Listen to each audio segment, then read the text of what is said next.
Chapter 9, The Stakeout. The next day at school, I overheard Bobby Solofsky talking with Mike Radcliffe. They were making plans for after school, plans that didn't include riding the bus home. I decided to keep an eye on them. Be careful, Mila warned me when I told her about it. Sure thing, partner, I answered. I'll be as careful as a bullfrog hugging a porcupine. Mila rolled her eyes. The minute the school bell sounded,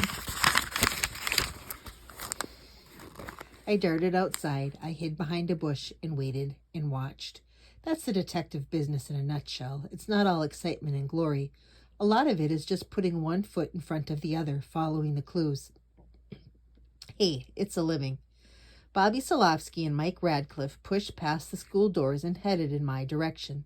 Solofsky was horsing around and Radcliffe was snorting and laughing. When they took off down the street, I tailed them. Fortunately, I was in disguise. If they spotted me, they wouldn't know who I was. I was wearing a long trench coat and a big wide hat and sunglasses. I made sure to keep my distance, ducking behind trees and parked cars whenever possible. They were going into town. Maybe they need supplies, I thought. Ghost supplies. First, Solofsky and Radcliffe stopped at Barney Black's sweet shop. My stomach rumbled, but I cooled my heels outside. More watching, more waiting. Next, I followed them to Cosmic Comics. I peeked at them through the window.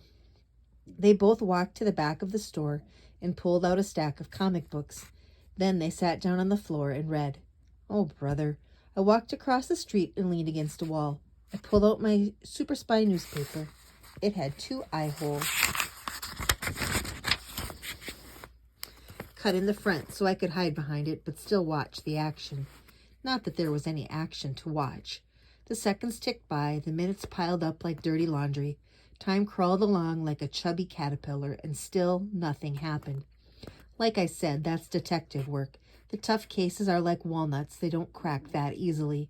So you watch and wait, maybe. And you wait, and maybe, if you get really bored, you think.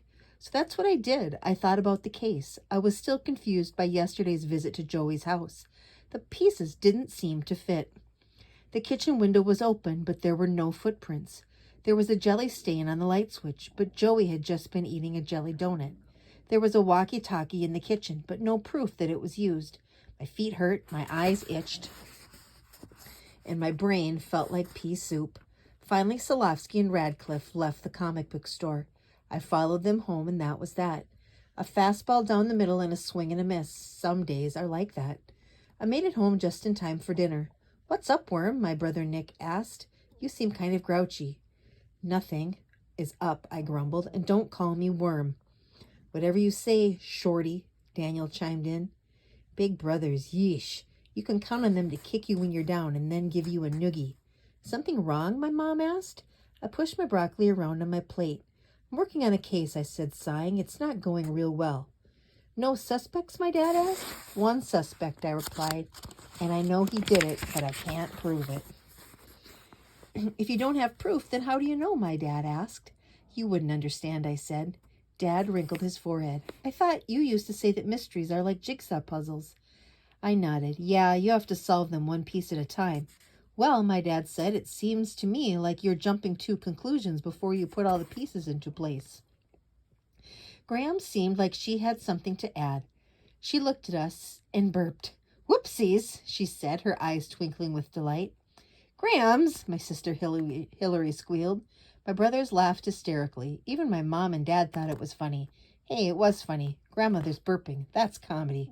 Hillary laughed so hard that milk squirted out of her nose. Don't ask why, but I felt better after that. And maybe my dad had a point. Maybe I was so sure that Solofsky was the groaning ghost that I'd missed something along the way. Could it be possible? The phone rang and my brother Billy jumped up to get it. Yo, he said into the receiver. Then he frowned. It's for you, Sherlock. Make it snappy. I've got a hot date tonight. Really? Is the circus in town? Hillary scoffed. I took the call in the dining room. It was Joey. The ghost came back this afternoon, Joey told me, but this time it stole one of my cookies. This means war. For real? I asked. You have to solve this case, he pleaded.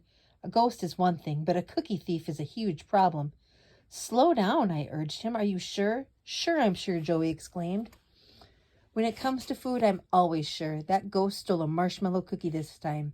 Joey would never lie. Then it hit me. I had been spying on Solovsky all afternoon.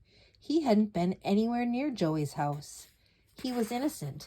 My jaw might have hit the floor in surprise. If Solovsky wasn't haunting Joey, then who was? Unless, what if there really was a ghost?